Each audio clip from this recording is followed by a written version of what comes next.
Eu quero, então, todo mundo com a apostila 2 aberta na página 28, que é o último tema da apostila 2, e a gente vai falar sobre globalização, que tem tudo a ver com isso que vocês falaram a respeito das redes sociais no início da aula, tudo bem?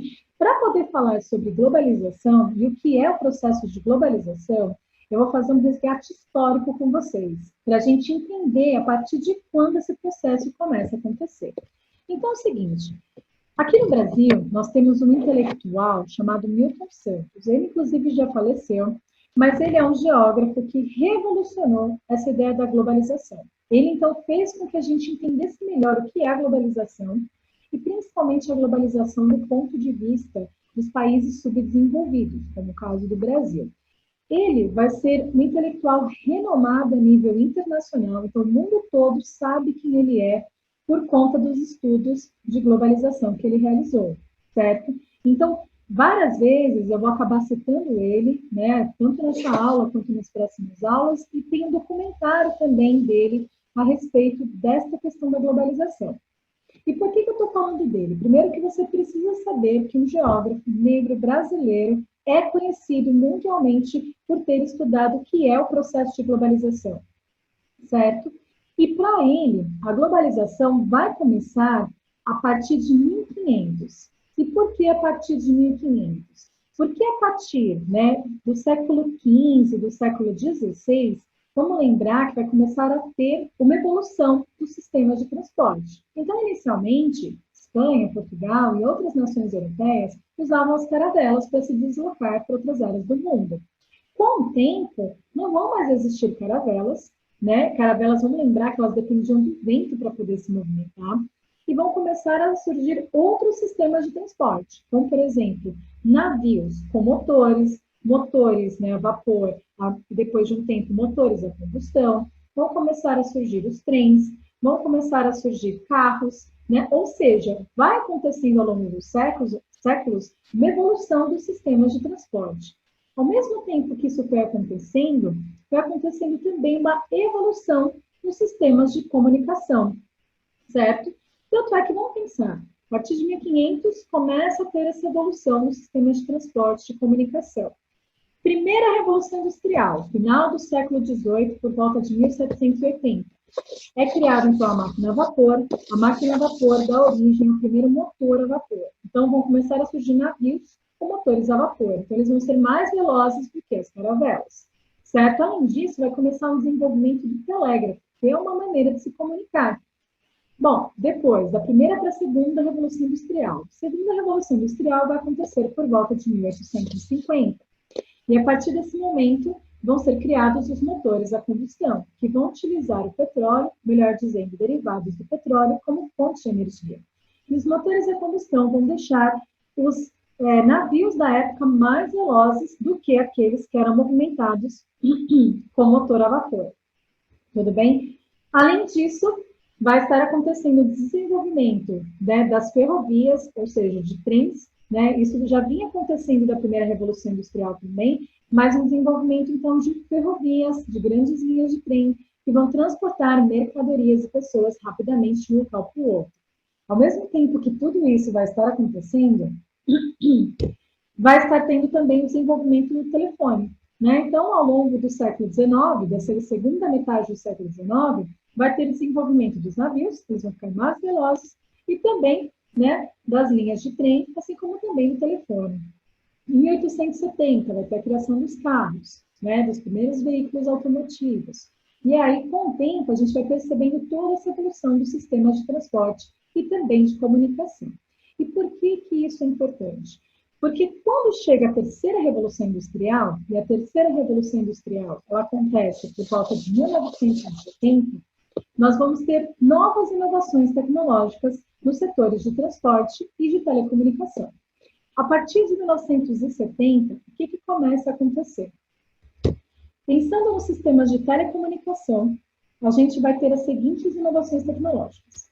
Nos anos 70, vai ser bastante desenvolvida a informática. Os computadores, eles já vinham sendo criados antes, tá, galera? Desde a Segunda Guerra Mundial. Para quem gosta desse tema, vale a pena assistir o Jogo de Imitação, que é o filme do Alan Turner, que mostra ele, então, criando o computador e decodificando né, o código Morse muito importante para a Segunda Guerra Mundial, no contexto da Segunda Guerra Mundial. Ele era um matemático inglês que vai, então, decodificar o código Morse, que vai fazer com que a Inglaterra, assim como os Estados Unidos, França e União Soviética, né, naquela época, estejam à frente na Segunda Guerra do que os países do eixo, como Alemanha, Itália e Japão.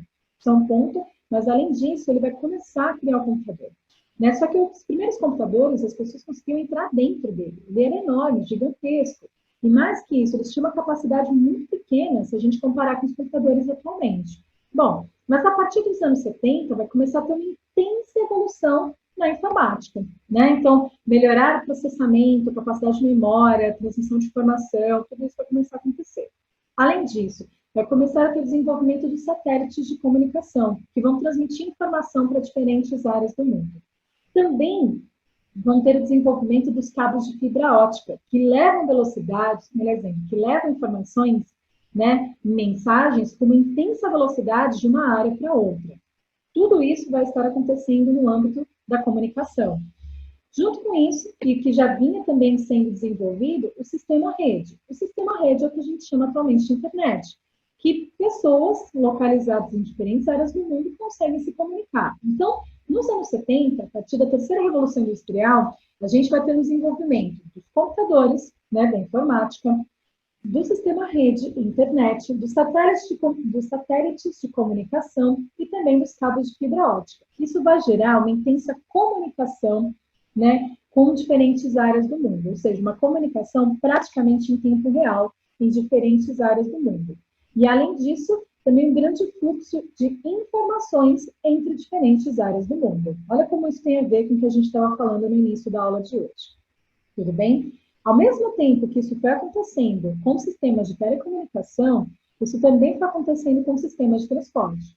Como assim? Os navios foram ficando cada vez mais velozes, houve um desenvolvimento também dos aviões, os aviões também começaram a ficar maiores e mais velozes, ou seja, todos os sistemas de transporte, como trens, começaram a ficar mais velozes, certo? Então, trens, navios, aviões ficaram mais velozes, ou seja, começaram a atingir velocidades mais altas e, por isso, gastar menos tempo de deslocamento para sair de uma área e chegar em outra. E, assim como isso foi acontecendo, aumentou também a capacidade de transportar cargas e pessoas. Então, os navios, antigamente, eles transportavam menos carga, ou seja, menos matéria-prima e menos recursos naturais e mercadorias do que aqueles que começaram a surgir a partir de 1970. Na apostila de vocês tem um dado interessante, falando que os navios dos anos 60, eles transportavam mais ou menos 22 mil toneladas numa única viagem. Já os navios que vão começar a surgir a partir dos anos 70, eles vão transportar, em média, né, 47 a 50 mil toneladas de mercadoria, que é mais que o dobro, e numa velocidade maior. Ou seja, eles vão fazer a viagem numa velocidade maior e, por isso, gastar menos tempo para sair de um local do mundo e chegar em outro. Os aviões também passam por grandes transformações. Então, os aviões, com o tempo, eles conseguem levar mais passageiros numa única viagem e também realizar viagens mais rápidas, o que vai gerar uma intensa circulação de mercadorias, né, mercadorias principalmente de equipamentos tecnológicos bastante delicados, mas também de pessoas pelo mundo. Então, tudo isso vai começar a gerar o quê? Um intenso fluxo de mercadorias, de informações pelo mundo, certo? E isso vai gerar uma integração entre diferentes áreas do mundo. Até aqui, tudo bem? Todo mundo conseguiu entender isso?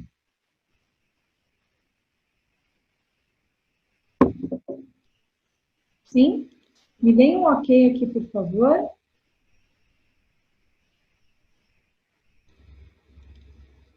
Ótimo. E continuando. Então, o que vai ser o processo de globalização? A globalização vai ser exatamente essa evolução dos sistemas de transporte e de telecomunicação que vão gerar um intenso fluxo de mercadorias, pessoas, informações e capitais, dinheiro, de investimento em diferentes áreas do mundo. Então, vai ser muito rápido essa circulação de informações. Por exemplo, aconteceu uma coisa agora no mundo, em questão de segundos, minutos ou uma hora no máximo, pensando, né, nos jornais, nos meios de comunicação mais formais, em questão de curto espaço de tempo, a gente já sabe do que aconteceu na outra área do mundo. Então, uma comunicação praticamente em tempo real, né, um intenso fluxo de informações, assim como também mercadorias circulando intensamente em diferentes áreas do mundo, pessoas também por meio de viagens circulando intensamente em diferentes áreas do mundo, e investimentos financeiros saindo rapidamente de um país e entrando em outro por conta de tudo isso. Tudo bem? Bom, então, a globalização é uma evolução do sistema de transporte e comunicação que vai gerar um intenso fluxo de mercadorias, pessoas, informações e capitais entre diferentes áreas do mundo. E isso tudo vai influenciar no nosso modo de vida, no nosso dia a dia, mas isso também vai acabar promovendo uma alteração no modo de produção das empresas. Como assim? A partir dos anos 70, as empresas multinacionais começam a produzir de uma maneira diferente do que elas faziam anteriormente. Para isso, eu vou voltar um pouquinho antes na história e vou falar da questão das multinacionais no mundo. Então, a partir do momento que acaba a Segunda Guerra Mundial, em 1945, a partir de 45, mas principalmente a partir de 1950, filiais, né, de algumas empresas, empresas estas que estão instaladas em países desenvolvidos, começam a se instalar em diferentes áreas do mundo. E isso, inclusive, eu já falei para vocês. Então, a partir dos anos 50, empresas, por exemplo, dos Estados Unidos, Alemanha, França, Inglaterra, países da Europa Ocidental, Japão, ou seja, países desenvolvidos, começam a abrir filiais no mundo todo.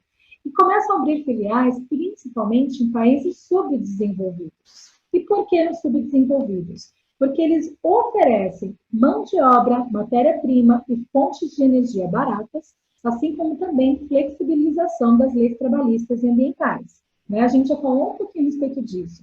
E além de tudo isso, muitas vezes, esses países, eles cobram impostos muito menores, ou até mesmo não cobram impostos por um certo tempo, para que essas filiais se instalem nos seus territórios.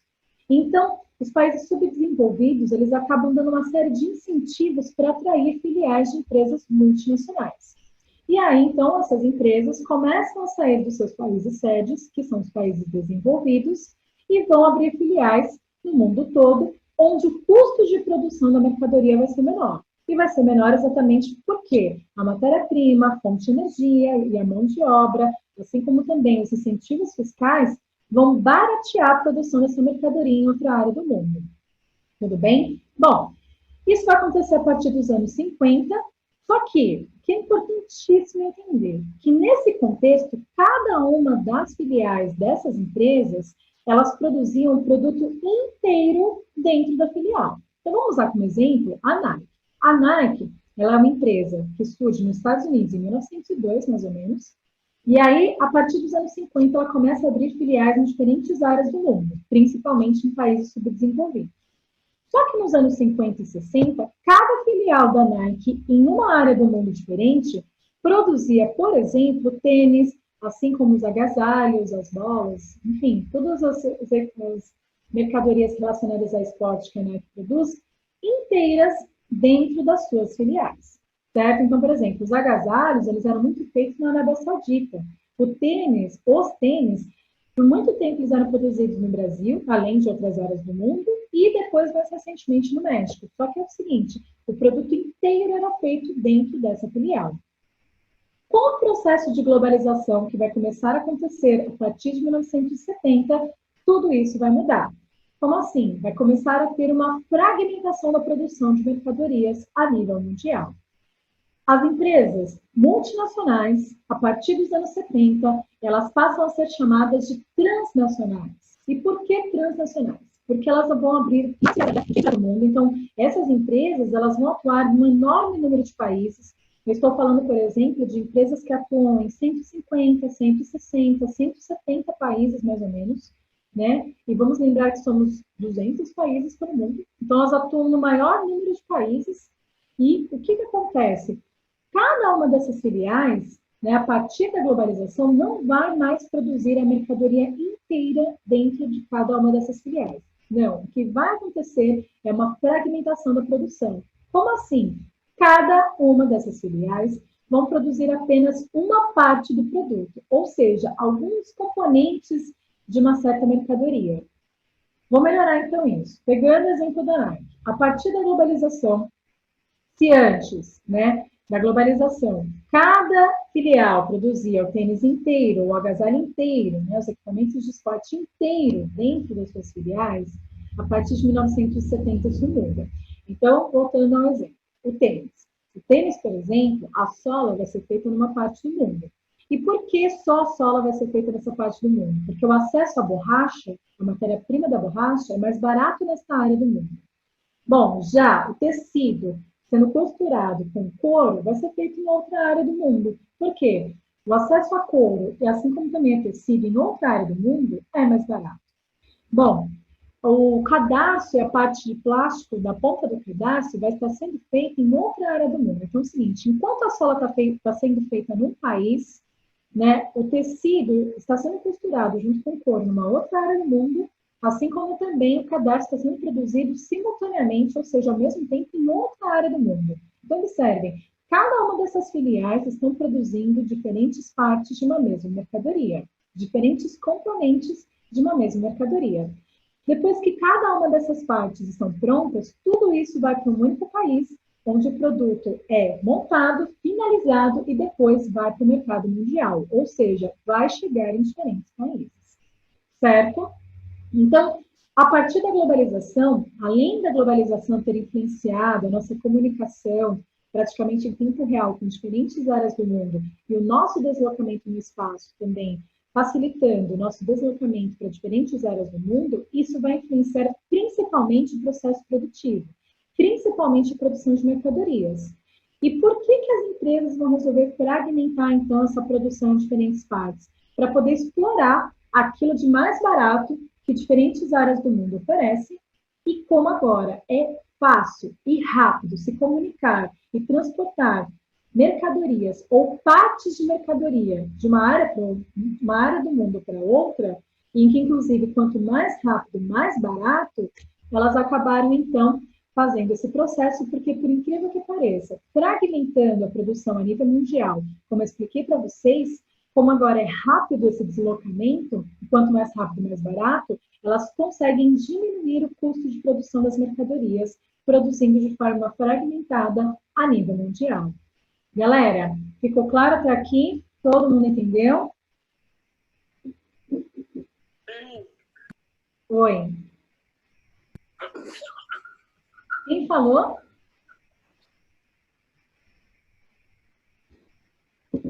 Alguém quer falar? Não? Galera, todo mundo entendeu? Dá um ok para mim, né? Dá uma devolutiva para eu saber que eu posso continuar então com a explicação. Sim? Ah, que bom. Bom, galera, então, atualmente o que a gente tem então no mundo são empresas transnacionais, principalmente de países desenvolvidos, que abriram filiais no mundo todo, onde cada uma dessas filiais produzem apenas uma parte da mercadoria, ok? E aí depois todas essas várias partes de uma mesma mercadoria são unidas num único país, o produto é finalizado e vai para o mercado mundial. O que isso quer dizer? Vai para o maior número de países possíveis para as pessoas consumirem essas mercadorias. Então, vamos relacionar com a nossa vida, né? Quando a gente agora pede, né, porque a ideia é não sair, né, galera? Pede algum produto pela internet, vamos pensar que além da viagem que esse produto fez para poder chegar na sua casa, muito antes disso, diferentes partes desse produto foram produzidas em diferentes áreas do mundo. Depois, tudo isso foi unido e foi enviado para sua casa. E detalhe, num curto espaço de tempo. Se você prestar atenção, todo esse processo ele é muito rápido, né? Então, a gente tem mercadorias que chegam em questão de 3 dias úteis, né? 7 dias úteis. Claro, algumas demoram mais do que outras, mas esse processo, ele acaba sendo bastante rápido, né, a nível mundial, por conta de toda essa evolução do sistema de transporte e comunicação, que faz com que essas várias filiais se comuniquem entre elas, né, assim como a filial se comunica com a sede dessa empresa, e também essas várias partes de um produto, do mesmo produto, acabam sendo facilmente transportadas de uma área para outra por conta desses sistemas de transporte super velozes e que, inclusive, são mais velozes do que em qualquer outro momento da história da humanidade. Nunca a gente teve sistemas de transporte tão velozes quanto aqueles que existem atualmente, e que têm uma capacidade de transportar cargas como partes de produto, ou produto inteiro, ou matérias-primas, né, muito maior do que qualquer outro momento da história da humanidade. Ok? Bom, a gente está falando então o quanto a globalização vai influenciar no modo de produção de mercadorias. Mas, além disso, ela também vai influenciar na relação entre países e também entre pessoas, como a gente já tinha comentado. Então, por conta, né, da questão da globalização, o que a gente tem é uma maior integração entre os vários países do mundo. E uma maior integração tanto no âmbito econômico, quanto no âmbito social, quanto no âmbito cultural. No caso da economia, né, os países eles têm uma maior integração, ou seja, uma maior relação, exatamente por conta, né, dessa instalação de empresas, de filiais, de transnacionais, desculpa, assim como também por conta dessa intensa troca de partes de mercadorias, ou de matérias-primas, ou de produtos que acontecem entre diferentes áreas do mundo. Tanto é que, se você prestar atenção, a gente tem produtos, né, de outros países facilmente nos nossos territórios. Então, a gente fala que a globalização também gerou uma invasão de mercadorias. Então, além dessa intensa relação entre os países, né, por conta desse transporte de partes das mercadorias e de matérias-primas, a gente tem também as mercadorias de diferentes áreas do mundo em fácil acesso para a gente a qualquer momento nos mercados. Né? Eu digo mercado, seja uma loja de roupa, de sapato, ou mercado tradicional, ou qualquer outro tipo de comércio, a gente consegue ver mercadorias produzidas em diferentes áreas do mundo e ter fácil acesso a elas. Então, isso vai gerar uma intensa relação econômica entre os países. Além da questão dos investimentos financeiros. Então, existe uma intensa relação também, porque facilmente um investidor tira o dinheiro de um país e coloca em outro. Né? Tanto para poder ganhar por meio dos juros que aquele país está oferecendo, ou seja, quanto maior a taxa de juros, se eu invisto financeiramente num país, aquele dinheiro rende mais. Ao passo também que, a partir do momento que eu vejo que já não está mais tão vantajoso, eu posso facilmente tirar aquele dinheiro daquele país e investir em outro, certo? Bom, então isso também vai gerar uma intensa relação entre países. Bom, na questão social, tudo isso que eu falei para vocês vai gerar uma intensa relação entre pessoas de diferentes áreas do mundo. Então, por conta do uso da internet, dos meios de comunicação, das redes sociais atualmente, a gente tem uma intensa relação entre pessoas em diferentes áreas do mundo. E muitas vezes, não de uma forma saudável, como vocês tanto falaram no começo da aula.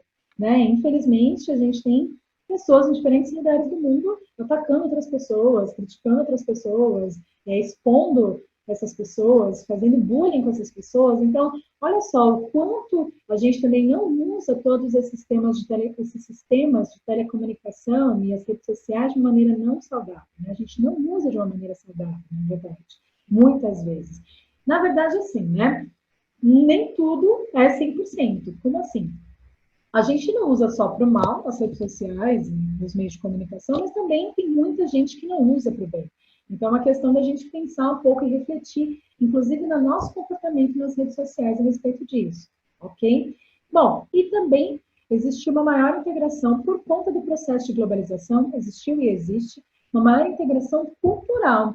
Cultural em que sentido? Se vocês prestarem atenção, várias pessoas de diferentes países, de diferentes áreas do mundo, elas tendem a ter os mesmos padrões culturais. Como assim? Ouvir as mesmas músicas, assistir os mesmos filmes, assistir as mesmas séries, se vestir de forma semelhante, assim como também se alimentar, ou seja, ter hábitos alimentares muito parecidos, e tudo isso em diferentes áreas do mundo, inclusive em povos que, historicamente, têm culturas muito diferentes. O que a gente tem percebido por conta do processo de globalização é uma padronização cultural, uma padronização mundial da cultura.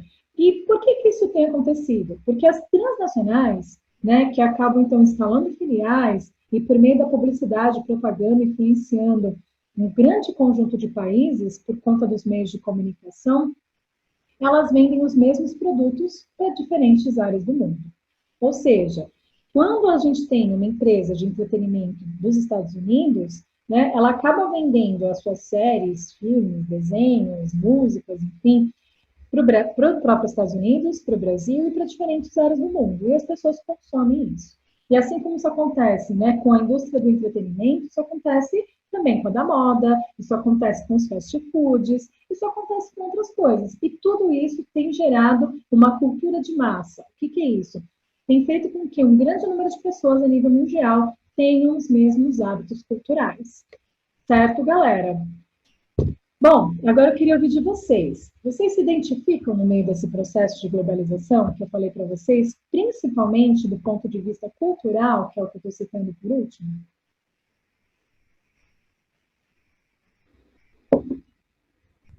E aí, o que vocês acham? Tem a ver, não tem a ver? Você se identifica ou não? Por exemplo, eu queria perguntar, quantos de vocês ouvem só música brasileira? Ou, se não ouvem só música brasileira, ouvem mais música brasileira do que de outras áreas do mundo?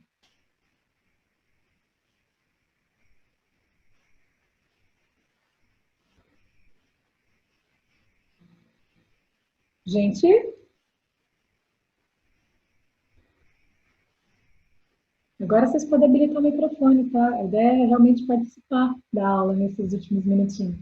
Eu ouço mais música de fora do Brasil do que no Brasil mesmo, do que do Brasil, na verdade. E de fora, tem muitas músicas de fora. É música espanhola, cigana, italiana, Eu francesa? ouço mais música dos Estados Unidos, eu acho, e um pouco da Inglaterra também, e da Coreia do Sul. Legal. Quem mais? E filmes e séries? Quem aqui consome muito filmes e séries brasileiras? Só assiste isso ou assiste mais produções nacionais do que internacionais? Eu não gosto das coisas nacionais, além das comédias. Eu acho que tem muito filme interessante brasileiro, mas eu gosto mais de filmes. Eu assisto mais, na verdade, filmes internacionais, tipo, Estados Unidos mesmo, né? Quem mais? Eu acho que eu provavelmente devo ter assistido tipo uns 3 filmes brasileiros na minha vida só. Legal compartilhar isso, mas, gente, eu tô falando isso, não é para você falar, ai meu Deus, eu não consumo nada do Brasil e o quão é horrível eu sou. Não, é só para a gente constatar, né? Eu tô falando isso porque todos nós somos frutos desse processo. Todos recebemos a influência de todo esse processo global. E não é só nós. Nós temos várias pessoas, milhões de pessoas no mundo todo que acontece a mesma coisa, né? Por exemplo, né, para quem gosta de desenho, filme e tal, tem um quadrinho que virou desenho, se chama Persepolis. Quem já viu, legal, e quem nunca viu, vale a pena. E a Persepolis, ela é uma menina iraniana que sai do Irã no contexto de guerra, tem vários conflitos internos no Oriente Médio e vai estudar na França. Só que antes dela fazer esse processo, internamente no Irã, ela já consumiu uma série de coisas que não tinham nada a ver com a cultura iraniana. Né? Por exemplo, ela consumia agasalho da Nike, ela ouvia rock, ela, né, já tinha contato com ideias, elementos da cultura de fora do seu país. Né? E eu estou falando isso porque todos nós recebemos essa influência desse processo, mais ou menos, mas nós estamos inseridos nisso. Deu para entender? Ficou claro? É verdade, eu já li esse livro que você disse, que é um quadrinho, na verdade, e é verdade, eu não tinha percebido isso, mas você disse, e os pais dela saem do país para ir comprar essas coisas para ela e tal. E para trazer é difícil, porque lá é outro tipo de vida, assim, completamente diferente da nossa. E é interessante mesmo ver esse tipo de diferença. Ótimo que você falou sobre isso, porque sobre essa questão da desigualdade que existe na globalização, eu vou comentar um pouquinho melhor com vocês a partir de amanhã, junto com os países que têm se desenvolvido mais recentemente nessa economia mundial. Galera, hoje nós teríamos 2 aulas juntos. Então, nós tivemos a transmissão ao vivo agora, onde eu comecei a falar do tema de globalização, expliquei para vocês o que é, quando que esse processo começou a acontecer, todas as transformações, tanto no âmbito da produção de mercadorias, quanto também nas esferas sociais e culturais, todo esse processo influenciou. Legal. Depois, assista uma videoaula que eu deixei lá no blog para vocês com a continuação desse tema, porque todos esses avanços tecnológicos vão acabar substituindo mão de obra humana e isso vai gerar desemprego. E também, nessa mesma videoaula, eu começo a falar a respeito desse comércio internacional e aí eu continuo sobre isso na aula de amanhã. Assistam a videoaula, que não está longa, e façam o exercício da página 31. Tá? Tem um exercício que é, inclusive, para vocês fazerem depois de assistir a videoaula. Assistam a videoaula, façam o exercício e amanhã eu corrijo esse exercício com vocês e termino o tema de globalização. Beleza, galera? Tranquilo? Me deem um ok, que eu preciso já encerrar a aula, até porque eu sei que vocês têm aula na sequência, eu não quero tomar o tempo de vocês. Bom, queridos, então amanhã a gente se encontra aqui novamente, né? Amanhã às 9h10, o horário que a gente teria aula presencial, e a gente, então, continua e finaliza o tema de globalização, tá bom? Então, galera, eu vou encerrando por aqui. Um beijo para vocês, assistam a videoaula e façam o exercício da página 31, tá bom? Qualquer dúvida com relação ao trabalho, se quiserem me mandar pelo blog, eu estarei atento o dia todo e eu respondo para vocês, ok? Beijo, pessoal. Até amanhã. Tchau, Larissa. Até, Larissa. Até.